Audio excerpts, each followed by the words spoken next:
اپنے جو ہے وہ چچا تائے سے نہ ملنا، ماں کہتی ہے اپنی خالہ سے نہ ملنا، تو اب کیا حکم ہے، ملیں کہ نہ ملیں؟ تو علماء نے اس پہ گفتگو فرمائی ہے کہ قطع رحمی حرام ہے، اور ماں قطع رحمی کا حکم دے رہی ہے، کہتی ہے، اور بندہ سوچتا ہے، بچہ سوچتا ہے کہ میری خالہ تو میری ماں کے پیچھے، میرے چچا میرے تائے تو میرے باپ کے پیچھے ہیں، جب باپ نہیں ملتا تو میرے کیا لگتے ہیں، جب ماں نہیں ملتی تو خالہ اور ماموں میرے کیا لگتے ہیں؟ تو وہ ماں کے پیچھے اور باپ کے پیچھے لگ کر ان عظیم رشتوں کو چھوڑ دیتا ہے، جبکہ لا طاعت المخلوق فی معصیت الخالق، خالق کی معصیت میں مخلوق کی اطاعت نہیں ہوگی۔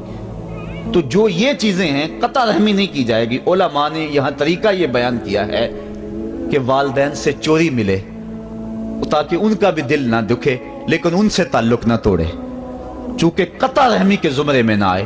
تو 4 اشخاص ہیں قیامت کے دن جو جنت کی خوشبو بھی نہیں پائیں گے، ان میں سے قطع رحمی کرنے والا، دوسرا بوڑھا زانی، اور تیسرا تکبر کی وجہ سے ٹخنوں سے نیچے شلوار لٹکانے والا، اور چوتھا والدین کی نافرمانی کرنے والا۔ حضور فرمایا یہ 4 اشخاص ایسے ہیں کہ جو جنت کی خوشبو بھی نہیں پائیں گے۔ اور ایک اور 4 اشخاص کی کہانی سنو۔ حضور نے ارشاد فرمایا، اے عمر، اگر مجھے لوگوں کے سست ہو جانے کا ڈر نہ ہو تو میں تمہیں یہ بات کہوں کہ اس خبر کو جا کے گلی بازاروں میں بتا دو اور 4 اشخاص کی جنت کی گواہی دے دو کہ انہیں جنت میں جانے سے کوئی شے نہیں روک سکتی۔ عرض کی حضور کون کون؟ فرمایا ایک وہ عورت جس نے اپنی ساری محبتیں اپنے خامد پہ نچھاور کر دیں اور وہ اس حال میں مری کہ اس کا خامد اس پہ راضی تھا، جنت میں جانے سے اس کو کوئی شے نہیں روک سکتی۔ اور دوسرا وہ شخص جس کے بچے زیادہ ہیں، ذرائع آمدنی تھوڑے ہیں، لیکن اس نے اپنے بچوں کے پیٹ میں حرام کا لقمہ نہیں جانے دیا، محنت کرتا رہا، اوور ٹائم لگاتا رہا، مزدوری کرتا رہا اور اپنے بیٹوں کے لیے رزق حلال کی تلاش میں رہا۔ وہ بوڑھی کمر پہ بوریاں اٹھا اٹھا کے کام کرتا تھا اور اپنی کثیر اولاد کی پرورش کے لیے اس نے محنتیں بلی کی اور ان کو حرام کا لقمہ نہیں کھلایا۔ فرمایا قیامت کے دن اس کو بھی جنت میں جانے سے کوئی شے رکاوٹ نہیں پیدا کر سکتی۔ اور تیسرا حضور نے فرمایا وہ شخص کہ جو اپنے والدین کے ساتھ حسن سلوک کرے اور اس کے والدین اس پہ خوش ہوں، اس پہ راضی ہو جائیں۔ اور چوتھا وہ شخص کہ جس نے ایسی سچی توبہ کی کہ گناہوں کی طرف پلٹنا اس کے لیے اتنا مشکل تھا جس طرح جانور کے تھن سے نکلا ہوا دودھ واپس نہیں جا سکتا، وہ گناہوں کی دنیا میں دوبارہ نہیں جا سکتا۔ تو یہ فرمایا یہ 4 شخص ایسے ہیں عمر، اگر اس بات کا ڈر نہ ہو کہ لوگ سست پڑ جائیں گے تو ان 4 اشخاص کے بارے میں شہادت دے دو کہ یہ دنیا پہ چلتے پھرتے جنتی۔ تو ماں باپ کی خدمت کرنے والا، ماں باپ کو راضی رکھنے والا یقیناً اللہ کی نعمتوں کا حقدار ہے۔ وہ بدبخت ہیں بیٹے جو ماں باپ کو راضی نہیں رکھتے۔ اللہ کے حبیب صلی اللہ علیہ وسلم کی خدمت میں ایک شخص حاضر ہوا اور اس نے اذن جہاد طلب کیا، حضور میں جہاد پہ جانا چاہتا ہوں، مجھے اجازت مرحمت فرمائے۔ حضور نے فرمایا احیٌ والدہ کا، کیا تیرے والدین زندہ ہیں؟ قالا نعم، عرض کی ہاں حضور میرے والدین زندہ ہیں۔ قالا ففیہما فجاہد، کہا جا ان کی خدمت کر، یہی تیرا جہاد ہے۔ ماں باپ کو بلکتا ہوا چھوڑ جائے اور آپ جہاد پہ چلا جائے، ماں فالج میں گری ہوئی ہے اور بیٹا تبلیغی گشت پہ چلا جائے، باپ تڑپ رہا ہے اور بیٹا پیر کی چوکھٹ پہ جھاڑو دیتا پھرے، اللہ راضی نہیں ہوگا۔ میں سچ کہتا ہوں، اپنے بھی خفا مجھ سے ہیں، بیگانے بھی ناخوش، کہ میں زہر حلال کو کبھی کہہ نہ سکا کند، بات وہی کہتا ہوں سمجھتا ہوں جسے حق، نئے ابلائی مسجد ہوں، نئے تہذیب کا فرزند، محمد عربی صلی اللہ علیہ وسلم سے بڑا پیر کون ہو سکتا ہے؟ لیکن حضرت وہ ویسے کرنی نہیں آ رہے۔ آقا کریم اپنے بٹن کھولتے ہیں اور کرن کی طرف، یمن کی طرف رخ کر کے لمبی سانسیں لیتے ہیں اور کہا میں رحمان کی خوشبو پا رہا ہوں۔ ایک دن صحابہ نے پوچھا بندہ نواز جس کے لیے تڑپتے ہو، جس کی ٹھنڈی ہوائیں آپ کو آ رہی ہیں، وہ آپ کا بڑا پیار کرنے والا ہے؟ کہا ہاں میرے سے بڑی محبت کرتا ہے۔ تو کہا پھر اتنی محبت کرتا ہے تو یمن تو دور نہیں ہے، بلال حبش سے آ گیا، سلمان فارس سے آ گیا، سہیب روم سے آ گیا، اور وہ یہاں یمن سے نہیں آ سکا؟ فرمایا اس کی بوڑھی اور نابینا ماں ہے جس کی خدمت اس کو نہیں آنے دیتی۔ اللہ اکبر۔ اب حضرت اویس کرنی نہیں آئے لیکن خیر التابعین کہلائے، آئے نہیں لیکن حضور ان کی یاد میں تڑپ رہے ہیں۔ اللہ، بلکہ حضور نے فرمایا کہ کوئی جائے اویس بن عامر کو ملے، اور جب ملے تو اس کو کہنا میری امت کی بخشش کی دعا کرے۔ جو ماں باپ کی خدمت کرتا ہے اس سے ثابت ہوا اس کی دعائیں قبول ہوتی ہیں۔ میں نے ایک روایت میں پڑھا ہے کہ جو آدمی روزانہ اپنے والدین کے لیے دعا کرے، والدین زندہ ہوں تب بھی، والدین فوت ہو گئے ہوں تب بھی، یہ عادت بنا لے، روزانہ ماں باپ کے لیے دعا کرے، ساری زندگی اس کے رزق میں بے برکتی نہیں آئے گی، اللہ اس کو رزق کی فراوانی عطا کر دے گا۔ اور جو والدین کے لیے دعا نہیں کرتا اللہ تعالیٰ کی رحمتوں سے محروم ہو جاتا ہے۔ حضرت ابو ہریرہ رضی اللہ تعالیٰ عنہ جب بھی ہاتھ اٹھاتے تھے تو یہ دعا کرتے تھے، اللہم اغفر لابی ہریرہ ولأمی ولمن استغفر لہما، اے اللہ ابو ہریرہ کو بخش دے، حضرت ابو ہریرہ کی ماں کو بخش دے، اور قیامت تک جو ہم دونوں کے لیے بخشش کی دعا کرے اس کو بھی بخش دے۔ حضرت امام محمد بن سیرین ایک بزرگ ہوئے تابعی، جب بھی دعا کرتے تھے یہ دعا ضرور کرتے تھے، اے اللہ ابو ہریرہ کی بخشش کر دے۔ کسی نے کہا کہ تمہیں ابو ہریرہ رضی اللہ تعالیٰ عنہ ان کی ماں سے بڑی ہمدردی ہے، کہا ان سے جو ہمدردی ہونی ہے وہ تو ہونی ہے۔ انہوں نے کہا ہوا ہے اللہ ابو ہریرہ اور ان کی ماں کو بخش دے، جو ان کے لیے دعا کرے اس کو بھی بخش دے، تو میں دعا کر کے اپنی بخشش پکی کر رہا ہوں۔ تو والدین کے لیے دعا کرنا اللہ کی رحمت کو دعوت دینا ہے۔ تو فرمایا کہ جاؤ اویس بن عامر کو جانا اور جا کے اس کو میری امت کے لیے دعا کا کہنا۔ حضرت سیدنا عمر فاروق حضرت علی المرتضیٰ گئے، جا کے ڈھونڈا، تلاش کیا، اویس بن عامر ملے، حضور کا سلام کہا، بس پھوٹ پھوٹ کے رونے لگے، کہا بتاؤ میرے رسول کے لبوں پہ میرا نام کیسے آیا تھا، حضور میرا جب تذکرہ کرتے تھے کیسے کرتے تھے۔ یہ درد دیکھا تو بولے کہ کیا آپ اتنی محبت رکھتے ہیں تو پھر ملنے کیوں نہیں آئے حضور کو، اتنا جو پیار رکھتے ہیں تو زیارت کرنے کیوں نہیں آئے۔ تو حضرت اویس کرنی نے بات کے رخ کو بدلا، کہا تم نے میرے رسول کو دیکھا، تم نے میرے رسول کی زیارت کی ہے، کہا ہاں ہم تو صبح و شام وہاں رہے ہیں، کہا پھر بتاؤ حضور کے یہ ابرو جڑے ہوئے تھے یا کھلے ہوئے تھے۔ اب دونوں حیران ہو گئے، کہا تم نے تو دیکھا میں نے تو دیکھا نہیں، تم بتاؤ نا، پھر میں تو گیا نہیں، مجھے کہتے ہو گیا نہیں، تم بتاؤ حضور کے ابرو جڑے ہوئے تھے یا کھلے ہوئے تھے۔ حیران ہیں، کہا حضور آپ ہی بتلائیے، کہا کوئی دور سے دیکھتا تو جڑے ہوئے نظر آتے، قریب آ کے دیکھتا تو کھلے ہوئے نظر آتے۔ یہ وہ ہے جو ماں کی خدمت کرتا رہا اور حضور کے دربار میں حاضر نہیں ہو سکا، لیکن حاضری اس کی تھی، وہ جہاں بھی تھا وہ نبی کے قرب میں تھا۔ تو اس لیے ماں باپ کی خدمت اتنا بڑا وظیفہ ہے۔ حضرت بایزید بستامی کہتے ہیں میں نے حق معاف کروا لی اپنی ماں سے، کہ ماں تیرے حق ادا کروں یا اللہ کے حق ادا کروں، تو مجھے اپنے حق معاف کر دے، میں اللہ سے اپنے حق معاف کروا لیتا ہوں، اپنی اللہ کو راضی کر لیتا ہوں۔ جنگلوں میں گھومتے رہے، 12 سال بیت گئے، ایک دن دوبارہ آئے، بستام کی سمت سے گزرے، خیال آیا چلو ماں کو سلام کر جاؤں۔ تہجد کا وقت تھا، رات کا وقت تھا، دروازے پہ کھڑے رہ گئے کہ میری ماں سوئی ہوگی، میں نے کبھی کوئی خدمت نہیں کی ماں کی، تو اب اٹھا کے تکلیف کیوں دوں۔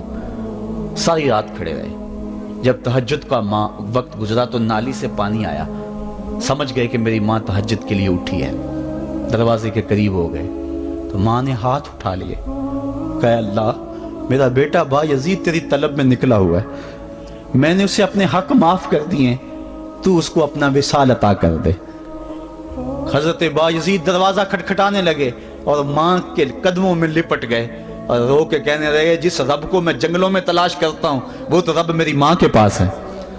تو ماں کی دعاؤں میں اللہ کی رضا ہے، ماں راضی ہو جائے تو سمجھ لو خدا راضی ہے۔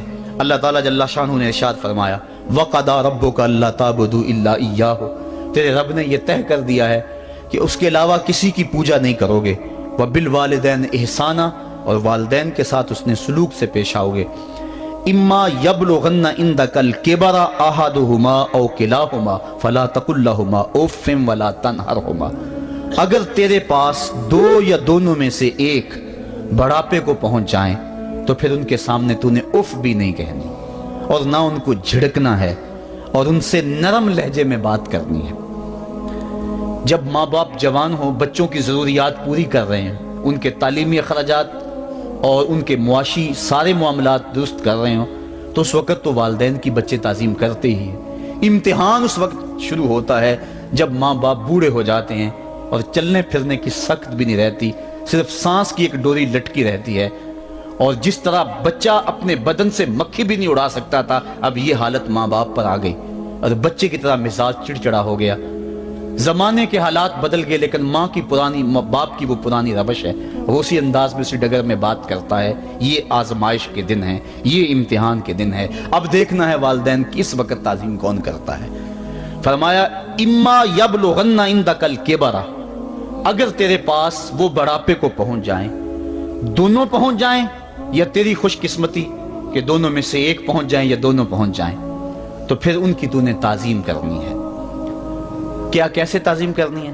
فلا تقل لہما اف، تو نے ان کو اف بھی نہیں کہنا۔ حضرت امام فخر الدین رازی کے حوالے سے میں آج ہی صبح یا گزشتہ شب اف کی تشریحات دیکھ رہا تھا، انہوں نے 12-13 اقوال بیان کیے ہیں، لیکن 2 قول فرماتے ہیں۔ اف یہ ہے کہ انسان کے بدن کے اوپر جو شفاف رہتا ہو، صاف رہتا ہو، مٹی پڑ جائے، ریت کا ذرہ پڑ جائے تو اس کو پھونک مار کے اس کو ہٹاتا ہے، تو وہ پھونک سے جو آواز پیدا ہوتی ہے اس کو عربی میں اف کہتے ہیں۔ تو پھر اف ہر اس چیز کے لیے منقول ہو گیا جو ناپسندیدہ ہے۔ ایک تو قول یہ ہے کہ والدین کے سامنے اس احتیاط سے رہو۔ دوسری بات آپ فرماتے ہیں اف کا مفہوم یہ ہے کہ جب ماں باپ بوڑھے ہو جائیں تو بولو براز چارپائی پہ نکل جاتا ہے اور انسان ان کو اٹھا کے ان کی خدمت کرتا ہے، صفائی کرتا ہے، کپڑے بدلتا ہے۔ انسان کی طبیعت میں جو فطری نفاست ہے اس کے تحت اس کو ماں باپ سے جو مکروہ اور ناپسندیدہ بو آتی ہے اس سے وہ بچنا چاہتا ہے۔ وہ نفرت ماں باپ سے نہیں ہوتی، وہ نفرت اس بدبو سے ہوتی ہے جو ماں باپ کے بدن سے یا چارپائی سے یا کپڑوں سے اٹھ رہی ہے۔ تو بندہ اپنے جو ہے وہ ناک پہ کپڑا رکھ لیتا ہے اس بدبو سے بچنے کے لیے۔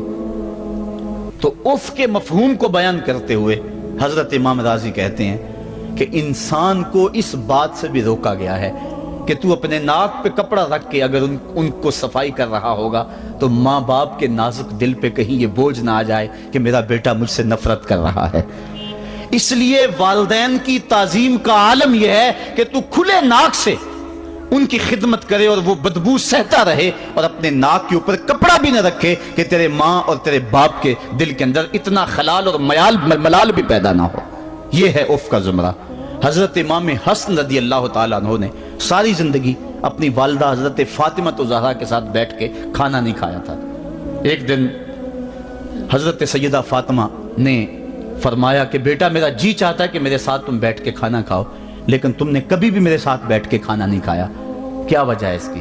تو حضرت امام حسن فرمانے لگے، عرض کرنے لگے امی میں اس ڈر سے آپ کے پاس بیٹھ کے کھانا نہیں کھاتا کہ کہیں کسی لقمے کی طرف آپ کی نظر بڑھ جائے اور میں عدم آگہی کی وجہ سے اپنے ہاتھ کو اس لقمے کے پہ ڈال لوں اور نہ جان سکوں کہ اس لقمے کو اٹھانے کا ارادہ میری ماں کے دل میں پیدا ہو چکا ہے اور میں اللہ کی رحمتوں سے محروم ہو جاؤں، اس ڈر سے میں آپ کے ساتھ بیٹھ کے کھانا نہیں کھایا کرتا۔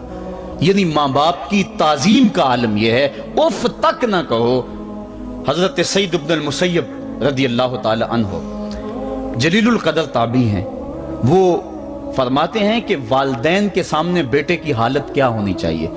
وہ فرماتے ہیں جس طرح بھاگا ہوا غلام پکڑا جائے اور اس کو پکڑ کے جو ہے وہ آقا کے سامنے پیش کر دیا جائے، تو اس بھاگے ہوئے غلام کو پکڑ کے جب آقا کے سامنے پیش کر دیا جائے تو جو حالت اس غلام کی ہوتی ہے بیٹے کی حالت یہ ماں باپ کے سامنے ہونی چاہیے۔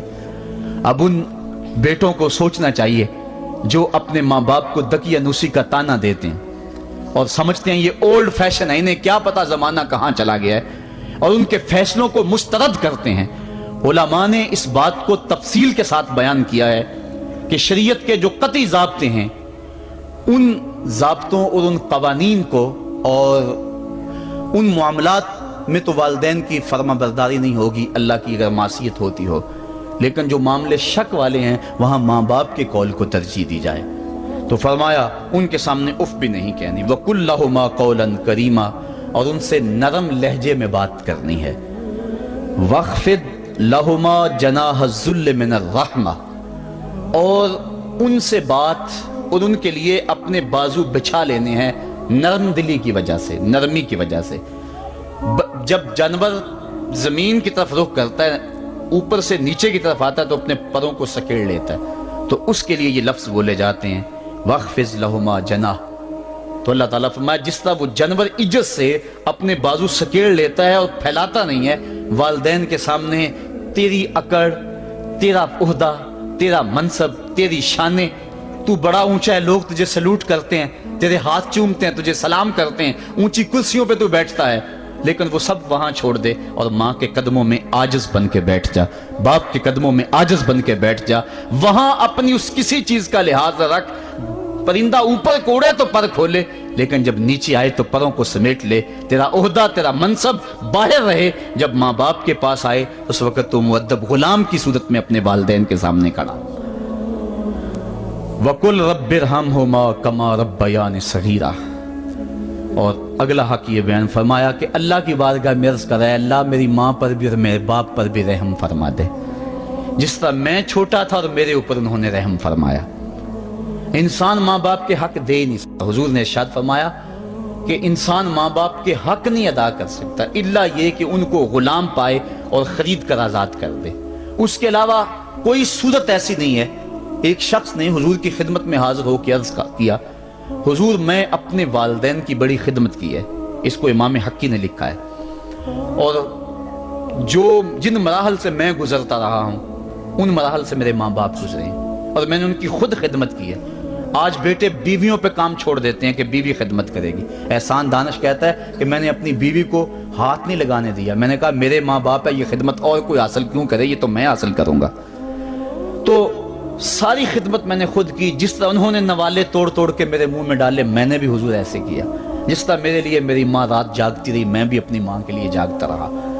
جن جن مراحل سے میرے لیے وہ گزرے تھے اتفاقاً میرے حالات، میرے ماں باپ کے حالات ایسے پیدا ہو گئے کہ میں نے اسی طرح اپنے ماں باپ کی پرورش کی ہے اور میں اپنے ماں باپ کی جو ہے وہ میں نے خدمت کی ہے، تو کیا میں نے اپنی ماں کا اپنے باپ کا حق ادا کر دیا ہے؟ تو حضور نے ارشاد فرمایا تو نے ایسے ہی خدمت کی ہوگی، لیکن جب تیری خدمت تیری ماں کرتی تھی تو ساتھ ساتھ تیری زندگی کی دعائیں مانگتی تھی، اور جب باپ بوڑھا ہو گیا تھا، ماں بوڑھی ہو گئی تھی، آزاد شل ہو گئے تھے، فالج میں مبتلا تھے، تو ان کے لیے زندگی کی دعائیں تو نہیں مانگتا تھا، تو یہ کہتا تھا اللہ انہیں پردہ دے دے۔ تیری ماں نے تو کبھی تیرے لیے پردہ نہیں مانگا تھا، بیٹا لولا ہو بیٹا لنگڑا ہو، ماں کبھی نہیں کہتی بیٹے کو ڈاکٹر جواب دے دیں، ماں کبھی نہیں کہتی کہ میرے بیٹے کو اللہ پردہ دے دے، ماں یہی کہتی ہے مالک مجھے لے لے، میرے بیٹے کو زندگی دے دے، میں سب کچھ بیچ دیتی ہوں، اپنا زیور بیچ دیتی ہوں، میرے بیٹے کی صحت بچ جائے، میرے بیٹے کی زندگی بچ جائے۔ ماں کی موجودگی میں کوئی کہہ بھی نہیں سکتا، باپ کے لیے تو کہہ دے، ماں کے لیے تو کہہ دے بڑی تکلیف ہے تیرے باپ کو، بڑی تکلیف ہے تیری ماں کو، اللہ کرے اب پردہ ہی عطا کر دے۔ خود نہیں کہتا تو کسی سے یہ سن سکتا ہے بندہ، لیکن ماں سن سکتی ہے کوئی کہے اللہ تیرے بیٹے کو پردہ دے دے؟ تو فرمایا جب وہ تیری خدمت کرتے تھے تو وہ تیری زندگی کی دعائیں مانگتے تھے، اور جب تو خدمت کرتا تھا تیرے دل میں ان کے پردے کی آرزو تھی۔ فرمایا تو جتنی مرضی خدمت کی ہے، ماں کی خدمت کا بدل کیسے ہو سکتا ہے؟ تو ماں باپ کی خدمت انسان کر ہی نہیں سکتا، تو پھر کیا کرے؟ عرض کرے اللہ میں تو خدمت نہیں کر سکتا، تو ان کے اوپر رحم فرما دے۔ ماں باپ کے لیے دعا کرے، علماء نے یہاں بیان فرمایا ماں کافر ہو تو پھر بھی دعا کرے، باپ کافر ہو تو پھر بھی دعا کرے، مومن ہو تو پھر بھی دعا کرے، گناہگار ہو پھر بھی دعا کرے، نیکوکار ہو پھر بھی دعا کرے، دعا نہ چھوڑے۔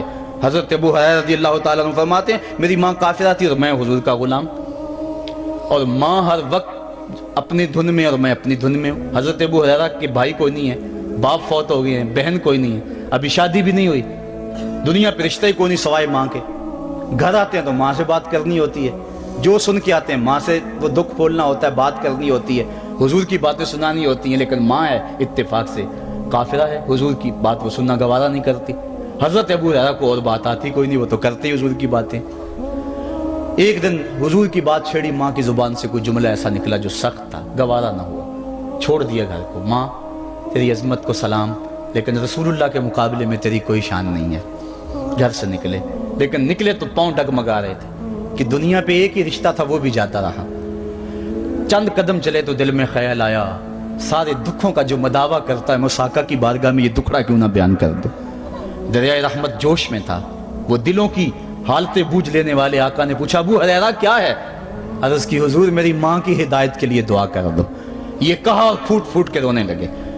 حضور نے فوراً ہاتھ اٹھا دیے اور مسلم کے لفظ ہیں اللہم اہد ام ابی ہریرہ، اے اللہ ابو ہریرہ کی ماں کو ہدایت عطا کر دے۔ بس یہ بات سنی حضرت ابو ہریرہ کا چہرہ کھل اٹھا، اپنے گھر کو دوڑ لگا دی۔ کوئی رستے میں ملا، کہا ابو ہریرہ اتنی تیز تو تم کبھی نہیں دوڑتے تھے، آج کیا ہوا؟ اتنی تیز تیز کیوں دوڑ رہے ہو؟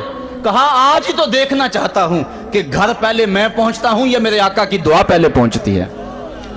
حضرت ابو ہریرہ فرماتے ہیں جب میں گھر پہنچا تو دروازہ بند تھا، میں نے دستک دی، اندر سے آواز آئی بیٹا ٹھہرو میں آتی ہوں۔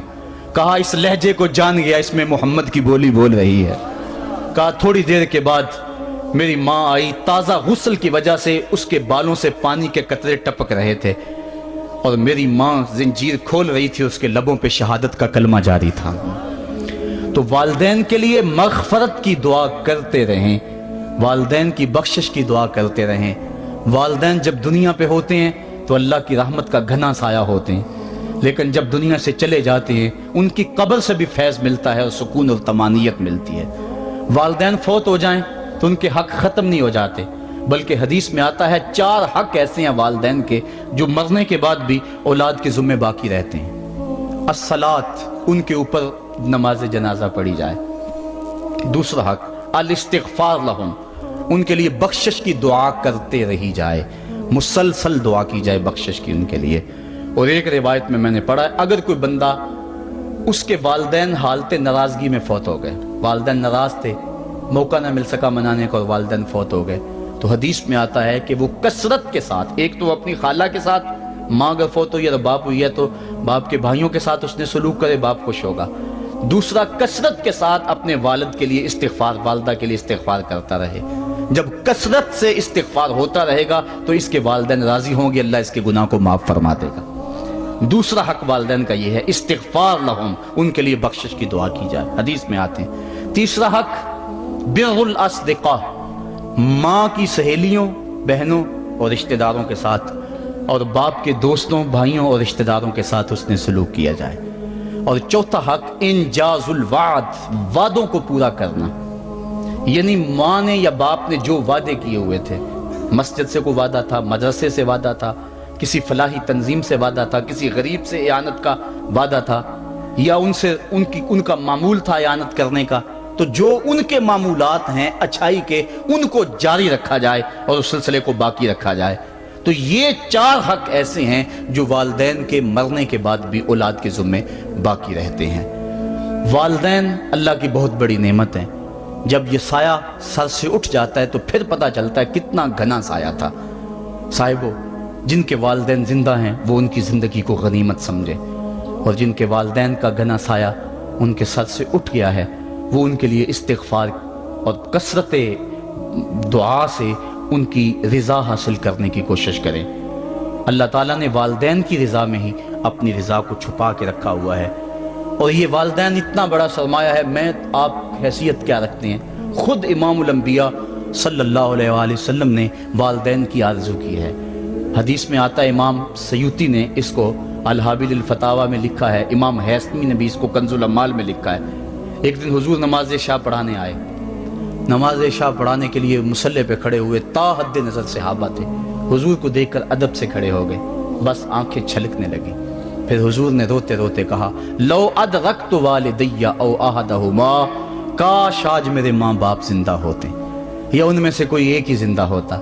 انسان نے دکھوں کی زندگی گزاری ہو، بعد میں اللہ خوشحالیاں دے دے تو انسان آرزو کرتا ہے کہ کاش آج میرے ماں باپ زندہ ہوتے، میرے دکھوں بڑا دور دیکھا تھا، آج سر پہ عزتوں کی سجی ہوئی دستار بھی دیکھتے، میری غربت دیکھی تھی، دولت کی ریل پیل بھی دیکھتے، میرے گھر میں پریشانیاں دیکھی تھی، میرے گھر کے آنگن میں محبتوں کے کھلے ہوئے گلاب بھی دیکھتے۔ آرزو کرتا ہے، تمنا کرتا ہے۔ اللہ کے حبیب صلی اللہ علیہ وسلم کے والد اس وقت انتقال کر گئے تھے جب حضور شکم مادر میں تھے، والدہ اس وقت انتقال کر گئی جب عمر 6 سال تھی۔ ابوا کی ریت کے ٹیلے ہیں، مدینہ المنورہ سے واپسی ہے، حضرت آمنہ، حضرت ام ایمن اور حضور، 3 نفوس پہ مشتمل یہ قافلہ ہے، 2 اونٹ ہیں۔ حضرت آمنہ کو بخار ہو گیا، جان گئی کہ کہ یہ میرا بخار جان لیوا ثابت ہوگا۔ ایمن کو بلایا، حضور کا ہاتھ پکڑ کے ان کے ہاتھ میں دیتے ہوئے کہا، ایمن میرے اس بیٹے کو بحفاظت امیر قریش عبد المطلب تک پہنچا دینا۔ اور پھر اپنے بیٹے کو پاس بٹھایا، سر پہ ہاتھ رکھا، پیار کرنا چاہا اور کوئی باتیں کرنا چاہیں، لیکن ضبط کے سارے پیمانے ٹوٹ گئے، آنکھوں سے آنسو نکلنے لگے۔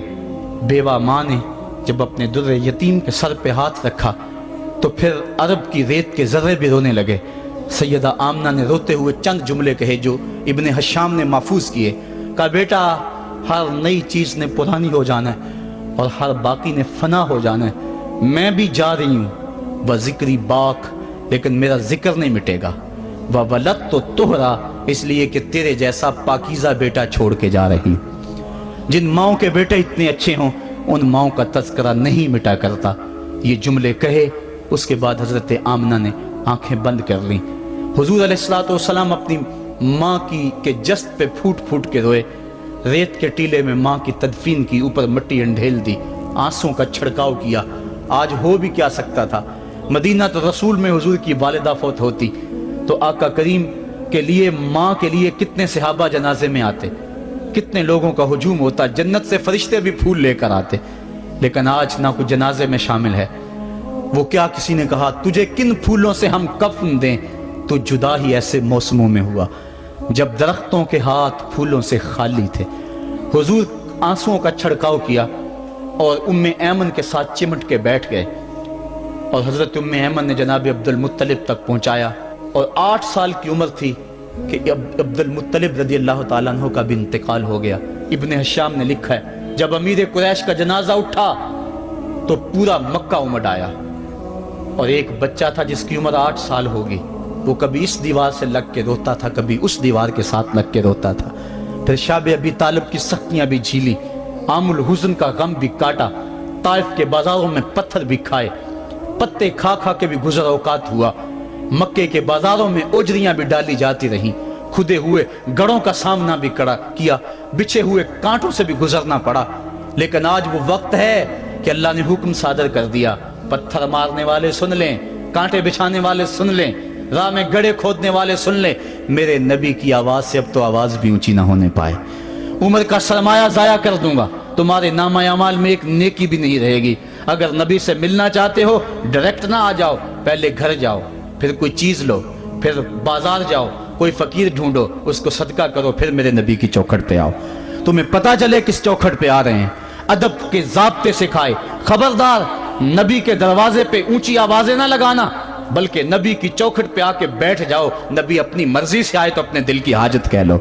قرآن اتر چکا ہے، ادب کی آیتیں نازل ہو چکی ہیں، آقا کریم گھر سے نکلے، صحابہ ادب سے کھڑے ہو گئے، حضور کی نظر پیچھے پلٹ کے 6 سال کی عمر میں ابوا کی ریت کے ٹیلوں میں گردش کرنے لگی، اور پھر آقا نے روتے روتے فرمایا کاش آج میری ماں زندہ ہوتی اور میں لوگوں کو نماز شب پڑھا رہا ہوتا اور اس میں سورہ فاتحہ کی تلاوت کر رہا ہوتا، پھر میری ماں کو میرے ساتھ کوئی کام یاد آ جاتا، میری ماں دروازے کی چلمن کو سرکا کے کہتی ابنی محمد، میرے بیٹے محمد میری بات سنو۔ فرمایا لوگو میں اپنی نماز توڑ کے پہلے ماں کی بات کو سن لیتا۔